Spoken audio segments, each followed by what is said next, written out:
Salutations tête de nage, je suis le chef et bienvenue dans Dragon Ball OG, l'émission entièrement consacrée à Dragon Ball et à son univers. Ouais. Et aujourd'hui on va parler d'un sujet sensible, un sujet brûlant, un sujet qui provoque la discorde depuis des années et des années au sein de la communauté des fans de Dragon Ball. Aujourd'hui, on va parler de Broly. Et j'aime autant prévenir tout de suite les fans de Broly que certains propos de cette vidéo risquent peut-être de vous choquer. Certains vont même vous énerver. Peut-être que certains d'entre vous vont avoir envie un peu de pleurer par moment. Dans tous les cas, essaye de faire l'effort de m'écouter jusqu'au bout avant de lâcher ton petit com de haineux. Parce que sache que tout ce que je vais dire aujourd'hui, même si ça va être dur à entendre, c'est pour ton bien. Pour ton bien et pour le bien de tous les Dragon Ballistes à travers le monde. Aujourd'hui, on va parler de l'escroquerie de Broly. Ouais. Mais avant, qui est Broly? Demandons donc à la source la plus fiable de l'univers. Wikipédia. Broly, ou Broly en japonais, est un personnage de fiction non canon créé par Shigeyasu Yamoshi dans l'anime Dragon Ball Z. Il apparaît dans 3 films qui lui sont consacrés. Dragon Ball Z Broly le super guerrier, Dragon Ball Z Rivaux dangereux et Dragon Ball Z Attaque Super Warrior. Waouh. Donc là, suite à ce résumé, je vais mettre l'accent sur 2 infos essentielles. Tout d'abord, Broly est un personnage non canon. Ensuite, il a été créé par Shigeyasu Yamoshi, c'est-à-dire pas Toriyama. Et je rajoute une petite info bonus, la première apparition de Broly date de 1993, ou 1993 pour nos amis les Belges, ou les Suisses, ou tout ce que tu veux. Voilà, cette date est importante quand même, donc retiens-la.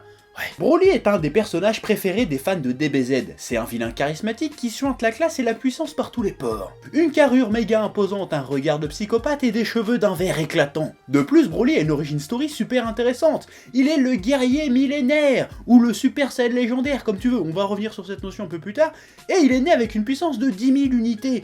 Il a survécu à l'explosion de la planète Vegeta. Littéralement, je veux dire, la planète lui a sauté à la gueule, et il a survécu en s'enveloppant lui et son père dans une bulle d'énergie, alors que c'était un bébé qui venait de se faire poignarder dans le bide. Badass! D'ailleurs, c'est un peu chelou que le gars arrive à survivre à une explosion de planète, mais qu'il arrive pas à bloquer un poignard.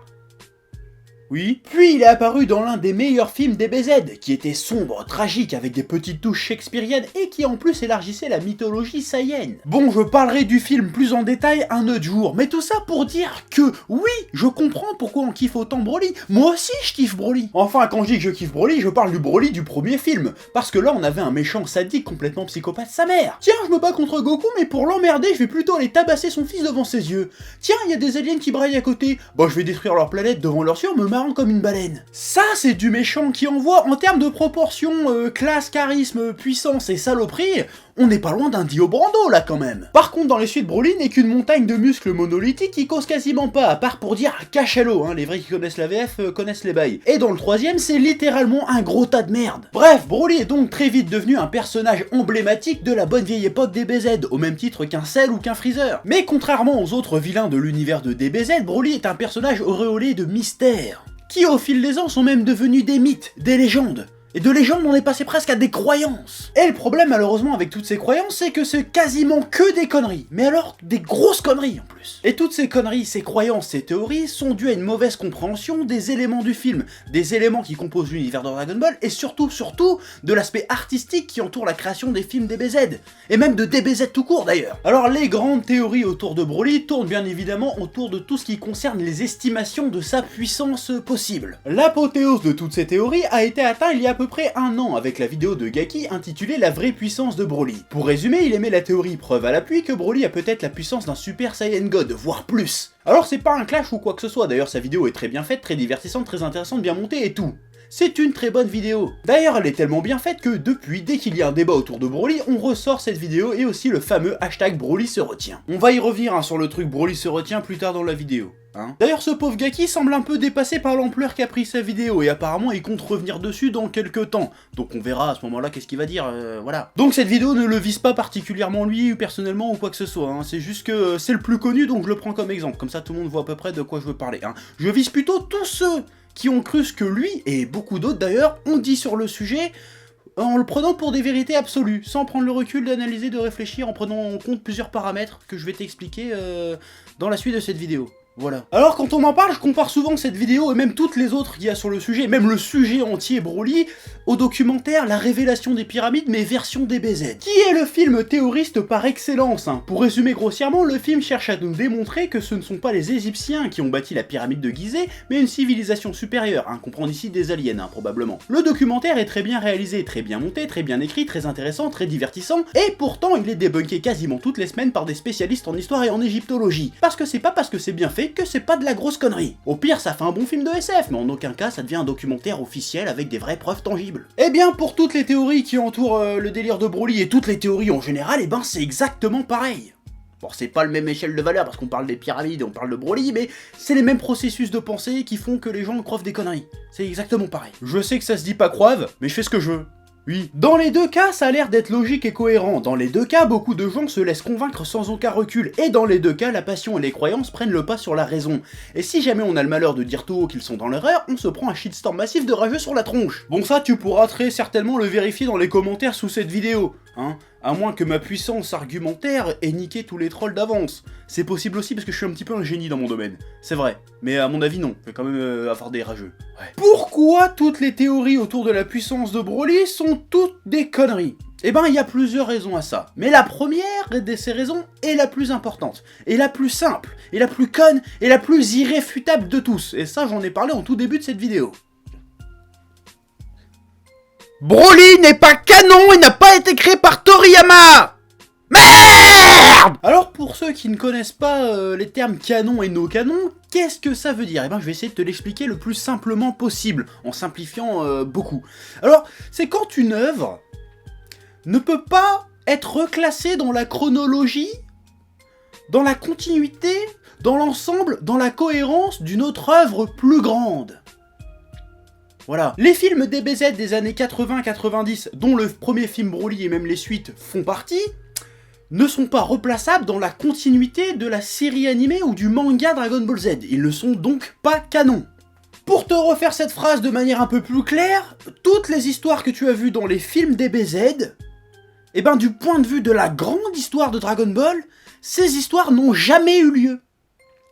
Voilà. Pour te résumer ça encore plus clairement, de manière limpide, en gros, Broly n'existe pas.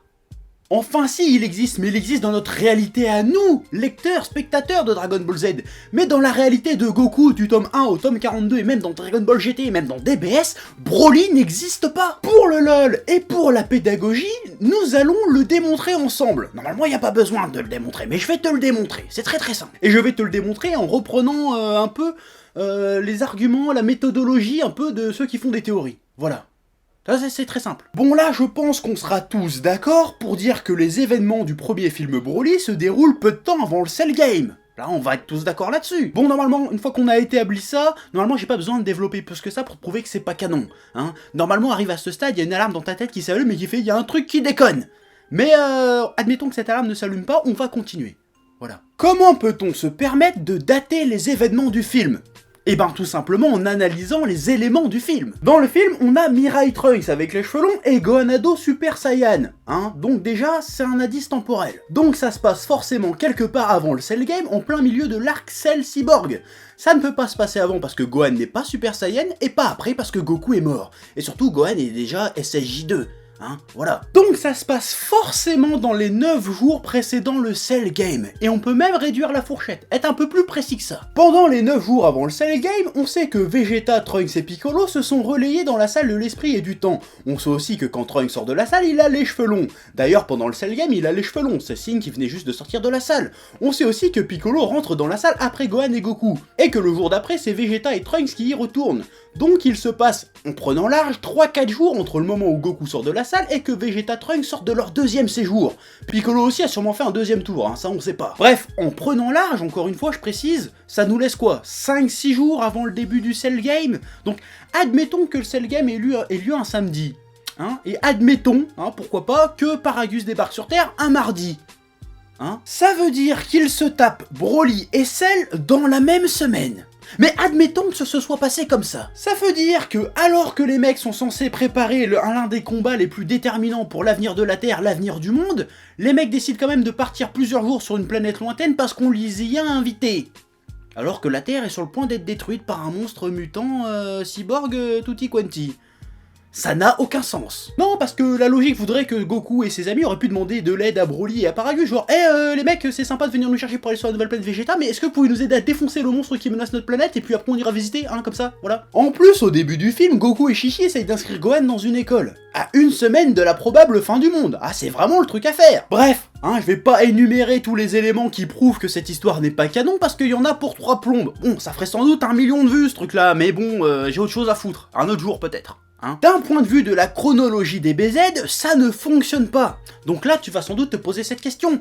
Pourquoi est-ce qu'on s'emmerderait à faire des films si on peut pas les recaser dans l'histoire officielle? Bah pour le pognon mon con. Les films DBZ ont été développés en parallèle de la série. Quand Broly a commencé à être développé, l'arc Cell était sans doute encore en cours dans le manga, et dans la série aussi. Ils n'avaient aucune idée de ce qu'il allait se passer dans la suite de DBZ au moment où ils écrivaient le film. Et même si c'était le cas, ils ne pouvaient pas se permettre de spoiler la série. Alors tout ce qu'ils pouvaient faire, c'est de s'appuyer sur des éléments déjà ancrés dans le passé de la série, et de broder une histoire autour. Et dis donc Roger, tu cherchais pas une idée pour un film DBZ là?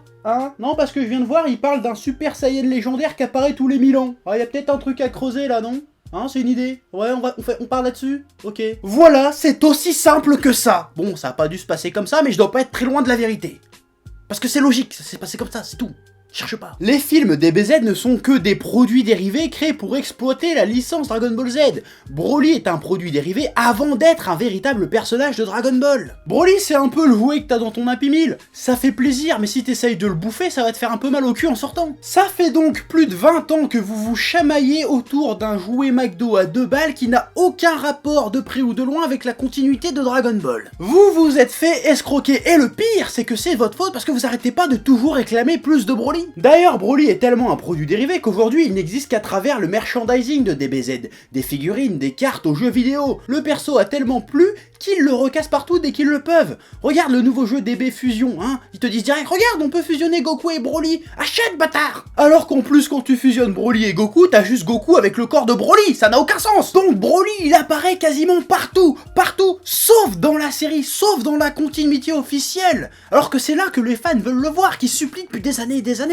Faites revenir Broly, on veut voir Broly, et ils ne le font pas. Et pourquoi ils le font pas? Parce qu'ils savent très bien que ça anéantirait la continuité et la cohérence de tout l'univers DBZ. C'est pour ça qu'ils mettent jamais Broly dans l'histoire officielle. Déjà que dans DBS, il y a pas mal de petites incohérences, si en plus ils se mettent à rajouter du Broly dedans, c'est le bordel, parce que si Broly est canon, ça veut dire que tous les films sont canons. Mais là, c'est l'apocalypse. Non, parce que si tous les films sont canons, ça veut dire que le film avec Hachiak aussi, il est canon. Et Hachiak aussi, il se passe avant le Cell Game. Donc dans la même semaine, il se tape Broly, Hachiak et Cell. Sachant qu'Hachiak est aussi fort, voire plus que Broly. Et ça, c'est Goku qui le dit dans le film. Tu peux pas me contredire là-dessus. Donc ce serait le bordel absolu et ça n'aurait absolument plus aucun sens. Donc Broly est forcément non canon. Et Broly non canon, ça veut dire qu'on ne peut pas s'appuyer sur lui et sur les éléments de son film pour expliquer des éléments de la série et du manga, surtout 20 ans plus tard. Et l'inverse est aussi vrai, d'ailleurs c'est l'inverse le plus important. On ne peut pas expliquer Broly par des éléments qui sont survenus 20 ans plus tard. Et évidemment ça s'applique aussi quand on essaye d'estimer sa puissance. Estimer la puissance de Broly égal ou supérieur à un Super Saiyan God ou un Super Saiyajin Blue, c'est comme comparer un jouet Kinder avec une statue de Tsume. Je veux dire, ça n'a aucun sens, ça n'a aucun intérêt de comparer ces deux trucs-là. Les deux choses n'ont rien à voir. Et là, je cherche pas à te dire que Broly est faible. C'est pas la question. On s'en fout que Broly soit plus fort ou moins fort. C'est pas la question, on s'en bat les couilles. Et tu vas me demander pourquoi on s'en bat les couilles. Et ben là, je vais arriver au point qui m'énerve le plus, le gros problème que j'ai avec les vidéos théories DBZ ou les vidéos théories One Piece ou quoi que ce soit, toutes les vidéos théories sur les mangas et les animés en général, ils ont un gros problème. Admettons que tout le monde ait vu juste, que vous ayez raison, que Broly soit supérieur à un Super Saiyan God, voire même supérieur à un Super Saiyajin Blue, et qu'il est l'être le plus puissant de tout l'univers DBZ. Et alors? Bah ça veut dire que du coup c'est le plus fort? Ouais. Et alors? Bah alors ça veut dire que c'est le plus fort quoi. Genre il est plus fort. Oui? Ouais, ça j'ai compris, mais et donc? C'est le plus fort et? Je sais pas ce que tu veux dire.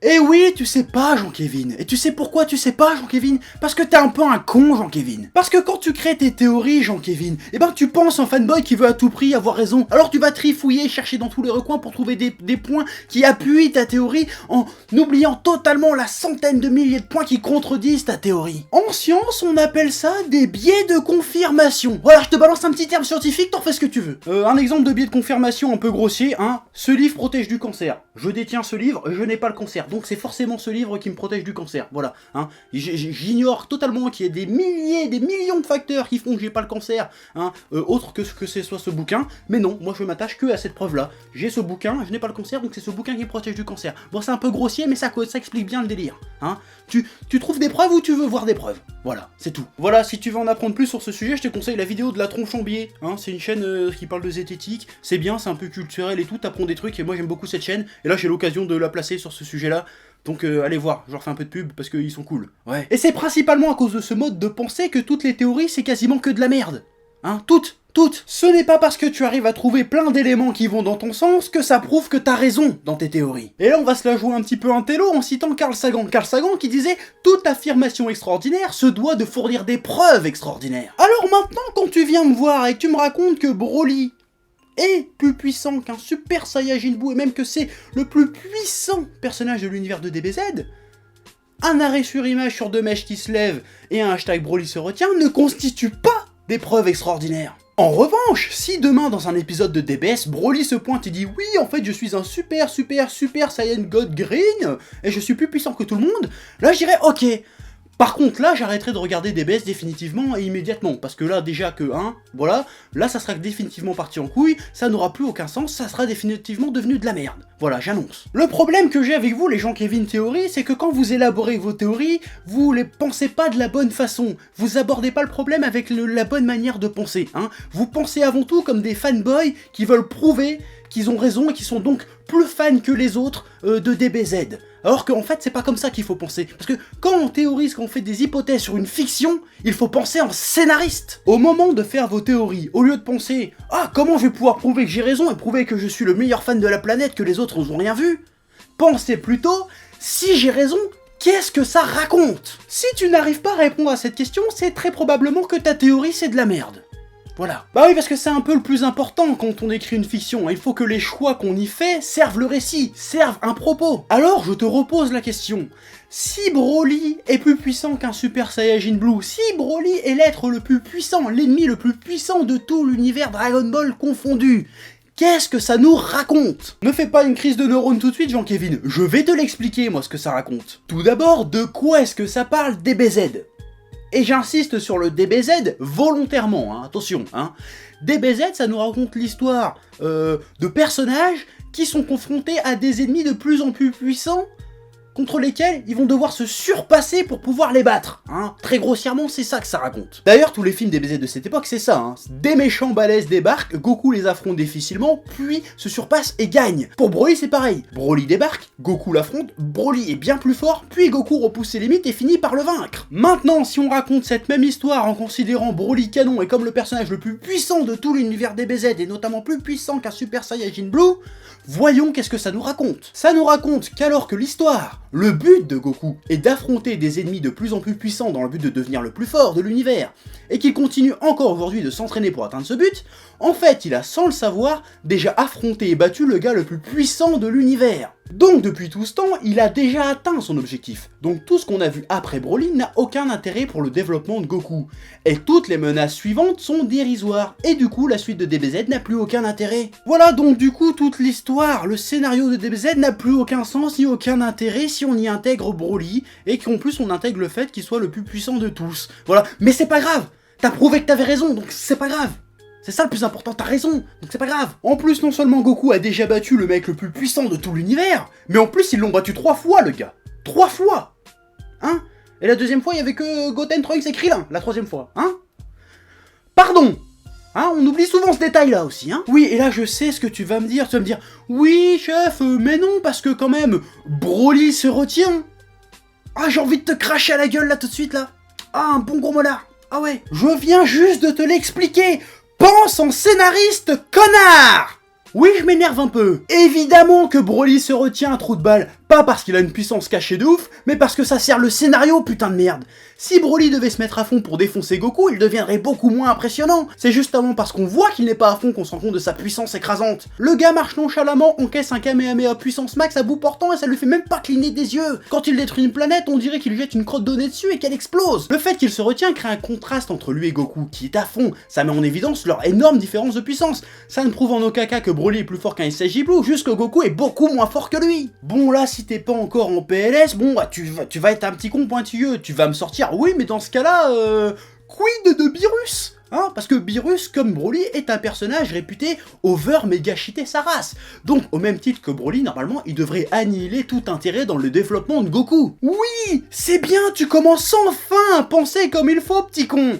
Sauf que non, dans le cas de Beerus, contrairement à Broly, Beerus n'a jamais été vaincu par Goku. Donc Beerus reste encore un objectif à atteindre, un palier à franchir pour Goku. C'est un peu l'équivalent de Muten Roshi au début de Dragon Ball. Hein, Goku l'a jamais battu, et pourtant ça l'a pas empêché d'évoluer après. Voilà, parce que les Muten Roshi c'était une étape à franchir. À partir du moment où il était plus fort que son maître, c'est bon, il pouvait s'envoler vers d'autres cieux. Et là avec Beerus c'est exactement pareil. Alors que Broly s'est fait botter le cul 3 fois.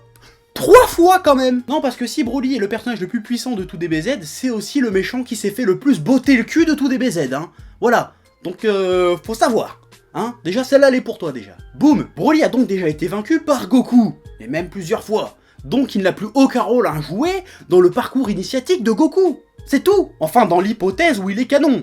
Ce qui n'est pas le cas. Bon, je sais qu'arrivé à ce stade, il y en a encore qui vont persister, hein, et là ils vont me sortir, ils vont aller bas, ils vont me dire « Ouais, mais il y a les jeux vidéo quand même !» hein, parce que dans les jeux vidéo, on met souvent Broly face à Gogeta, hein, parce qu'à l'époque, avant Dragon Ball Super, les personnages les plus puissants de tout l'univers DBZ, a priori c'était Broly et Gogeta. Hein. Bon, il y a un débat encore Gogeta végétaux, bon, on en reparlera une autre fois si tu veux bien, mais voilà. Hein. Donc là, qu'est-ce que tu essayes de me faire? Tu essayes de justifier un produit dérivé par un autre produit dérivé.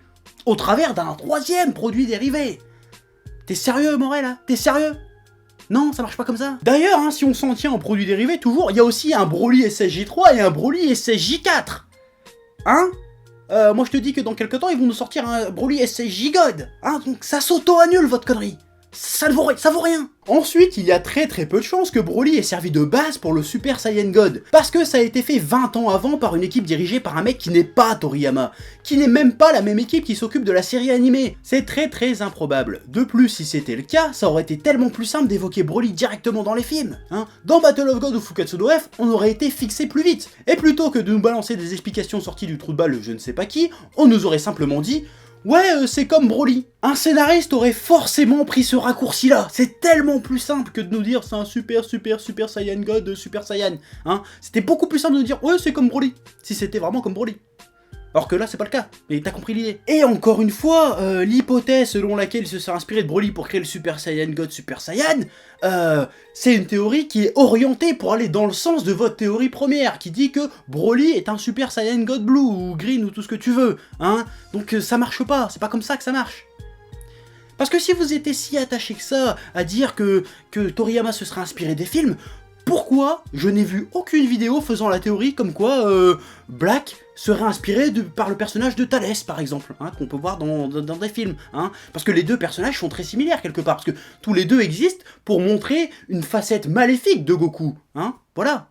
Pourquoi il n'y a pas de théorie là-dessus, hein? Bon, il y en a peut-être, hein, mais moi j'en ai pas vu, hein, personnellement. Et pourquoi on voit cette théorie nulle part alors qu'on pourrait l'avoir partout? Ça serait tout à fait cohérent, hein, par exemple, de parler que Toriyama se serait inspiré de Thalès pour faire Black. Ça serait logique. On le voit nulle part. Pourquoi on le voit nulle part? Parce que pour la sortir, celle-là, faut commencer à penser comme un scénariste. Et personne le fait. La théorie que je viens de te chier sur Thalès et Black, elle sonne bien, elle paraît crédible, cohérente, et pourtant il y a très peu de chances que Toriyama se soit vraiment inspiré de Thalès. D'ailleurs, pendant des années, on pensait tous que Thalès était le frère de Goku, alors qu'en fait, pas du tout, mais rien à voir. Comme quoi on n'est pas condamné à se tromper éternellement. Et je pense qu'il est grand temps qu'on arrête de tous se tromper sur Broly. Il est temps qu'on tourne la page, Broly. Je ne dis pas qu'il faut pas l'aimer, je ne dis pas que c'est un perso de merde. Au contraire, j'adore Broly, mais il faut bien admettre qu'il n'a pas grand chose à voir avec le vrai Dragon Ball. Celui qu'on aime, celui qui fait qu'on est tous là à partager autour de ce manga génial. Ce personnage a eu son temps, on ne l'oubliera jamais, mais c'est juste une légende, un conte dans ce vaste univers qu'est Dragon Ball. Un petit bonbon, un petit bonus. Le voir comme autre chose de plus important serait une erreur. Et se chamailler là-dessus pendant des années et des années alors qu'il n'existe même pas, c'est encore plus con. Broly on l'aime et on l'aimera toujours sans doute. Mais il faut bien avouer qu'il ne sert strictement à rien dans la grande histoire de Dragon Ball. Voilà, Dragon Ball, c'est la vie, putain. Bon, cette vidéo, comme je l'ai déjà dit, c'est en aucun cas un clash, en aucun cas de la médisance, c'est pas pour prouver que j'ai raison, c'est pas pour faire genre que je suis plus fan que vous, je m'en branle de ça, c'est pas le but. Hein. Le but, c'est comme le but de toutes les vidéos sur ma chaîne, hein, le but de Menu Manga et des autres vidéos, c'est de comment dire, vous initier à comment on appréhende, comment on réfléchit à une histoire, comment on crée une histoire, c'est de vous former à penser comme un scénariste quelque part, le but de la chaîne. Et sur les questions comme ça de théorie ou de Broly, et ben souvent on pense pas comme ça, on pense comme des fanboys, on pense comme des fanfictions, on écrit des fanfictions et on pense pas à ce qui est bon pour l'histoire, qu'est-ce que ça raconte. Hein. Y a pas assez de recul, y a pas assez de recherche derrière, y a pas assez de démarche. Tu peux faire une vidéo 1h30 avec plein de petits détails, ça veut pas dire que tu brasseras pas du vent. C'est ça que je veux. C'est pour ça que j'aime pas les théories, parce que c'est pas du concret, c'est du vent, c'est de la fiction si tu veux. Hein. Alors moi j'essaye de vous former à comprendre comment ça marche une fiction en fait. C'est tout. Et le cas Broly c'est le meilleur exemple pour ça. Donc maintenant j'espère qu'on arrêtera de me casser les couilles avec Broly, parce que toutes les semaines j'ai des messages « Hey Broly, nanana, même en convention, viens m'emmerder avec Broly ». Donc voilà. Les théories, c'est bien, mais essayez de les penser plus comme des scénaristes. De faire des trucs pertinents. De dire ouais, qu'est-ce que l'histoire va nous raconter. Pas juste deviner la suite, dire qu'est-ce que ça apporte à l'univers, qu'est-ce que ça nous apporte, qu'est-ce que ça nous raconte. C'est ça comment ça nous enrichit. C'est ça qui est important. C'est pas de savoir la puissance de mon cul, on s'en fout. Voilà, essayez de penser un peu plus comme ça. Et après, peut-être que je commencerai à regarder des théories, et peut-être que j'en ferai peut-être un jour. Même ça me fait chier, j'en ferai pas, mais voilà, c'est ça que j'essaye de t'expliquer. J'espère que le message sera bien passé. Maintenant, si tu veux rager, tu rages, je m'en bats les couilles. Mais bon, au moins j'ai dit ce que j'avais à dire. Voilà, hein, j'aurais pu apporter encore plus d'arguments, plus de preuves, mais ça aurait duré 3 heures, ça sert à rien. Hein. C'est pas parce que ta vidéo est plus longue que c'est pas que de la merde derrière. C'est ça que j'essaye de t'expliquer. Voilà, maintenant je me casse. Et je le répète, n'oubliez pas, Dragon Ball, c'est la vie, Dragon Ball c'est l'amour, Dragon Ball c'est tout. Voilà, et maintenant je me casse.